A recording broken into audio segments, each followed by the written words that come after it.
The police have, you know, I mean, and this is what I realized over time. The police have such an unfair advantage. Absolutely. Over civilians. Like, for example, I could sit down with you, if I'm the police, once again, I could sit down with you and say, you know, let's just say you got caught in a crime. I could say that your friend over there just told me that you did it. Mm-hmm. He's confessing, he signed the paperwork, he's going to be testifying against you. And if you say, he is? Okay, well, he did it. He's the shooter. Right. I could be lying. Yeah. Legally. I could be legally lying to you. You can't be legally and I'm not liable. I'm not liable for lying to you. If I triggered you... The so-called defendant is liable for lying to the cops. Like, exactly. So you could be liable for lying to me as the cops, but me as a cop can, once it comes up to court, say, yeah, I lied to him to get a confession. Yeah, so look, when I was in college and I had to take, I was going to college in prison, actually, so I was doing like courses or whatever, and they made us take psychology 101.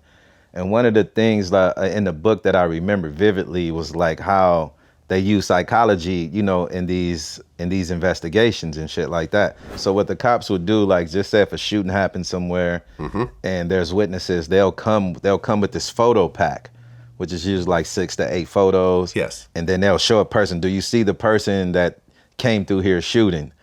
And then the people might be like, no, they don't look familiar. And then they'll double back, like in a week or two, or, you know what I'm saying, in a matter of days with that same photo pack. And the fact that they already saw those photos, now when they come back with those same photos, somebody's gonna look familiar because they done showed it to them before. Oh. So that's one of the psychological trips that they, you know what I'm saying, that they use against people too. You feel me? So like you said, a lot of unfair advantages, and it's a lot of psychology that the average person ain't ready to, you know, to deal with. You know what I mean? So they use a lot of shit. Yeah, I mean, if you think about it, like, if you tell a person that their friend is going to put them in prison and tell on them, that person may lie just to protect themselves. And retaliate. Oh, no, he's the shooter. Right. Even Even though the shooter might be some other person, or you don't even know who the shooter is, but you're scared this person's going to testify against you, which is all based on a lie.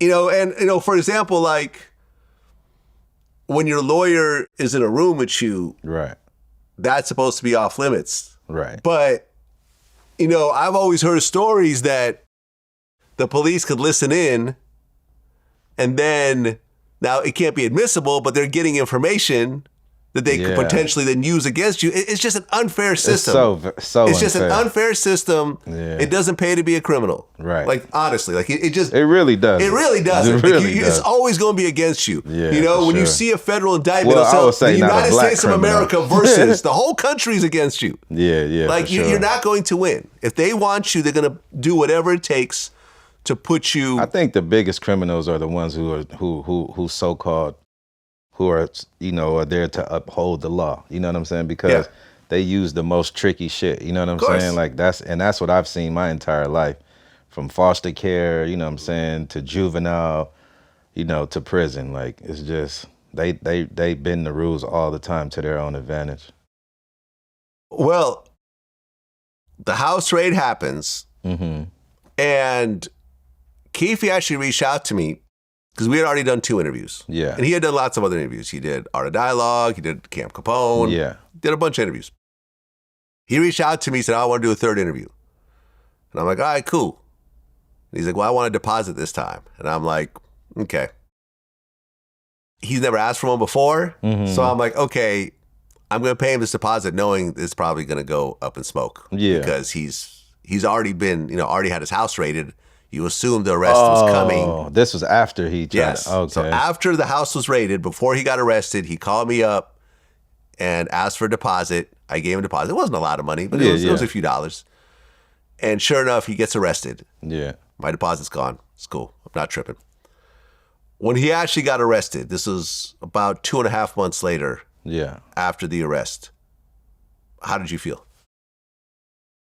Like I said, man, I just, you know, I just think I just think he put himself there, you know what I mean? And I just feel like, you know, and even me, bro, it's like, okay, we hashed that, we spoke about the situation. You asked me about it. I told you what I knew. well, you know, what I knew or whatever. But at the same time, it's like, you know, bringing it up to the point to where you're opening up old wounds, you know what I'm saying, when somebody has passed away, you know, on both sides, you know what I'm saying? Like as you know, that's out there. Most of the people supposedly in that car, quote unquote, are gone, right? Well, everyone's gone except right, for him. exactly. Yeah. So it's like, why wouldn't you leave that where it is? Well, yeah, I just don't fucking understand. I talked to Greg Kading. Not only did Keffe confess to the whole thing, but at one point they tried to get him to be an informant, where they actually flew him out to New York to meet him, for him to meet with Eric Von Zip to try to, and he wore a wire, according to Greg Kading. And, you know, I remember when I brought this up, Keffe, nah, that's not true, but Greg Kading actually sent me the plane tickets with his name on the plane ticket. And he was like, how would I have these plane tickets, like, if this wasn't true? So, but... I mean, but... Yeah, okay. I don't know. I mean, Eric Von Zip at that point was too deep in the game to have fallen for it. And, you know, Von Zip's name has been coming up, man, all over the place. Is he alive still? No, he's dead. Okay. He died of cancer. Damn. Some years back. Rest in peace. Yeah, so this is why people could kind of freely talk about him. Okay. He was the one, according to Keffe's book, that provided the gun that they used to kill Tupac. That's what Eric Von Zip was. Boy. So, leading up to the arrest, there's a grand jury. A lot of people were involved in that. Reggie Wright, I believe, was involved in it. They actually tried to reach out to me multiple times and try to get my raw footage from this interview, and I always just ignored their phone calls. Oh, okay. My thing is, if you sit down with me, I'm not going to then cooperate with the police against you. I don't care what you say, whether I agree with you or whether I don't. If you sit down with me, I'm not going to turn around and then try to hurt you by trying to put you in jail afterwards. Regardless of what people like to say about me. Right.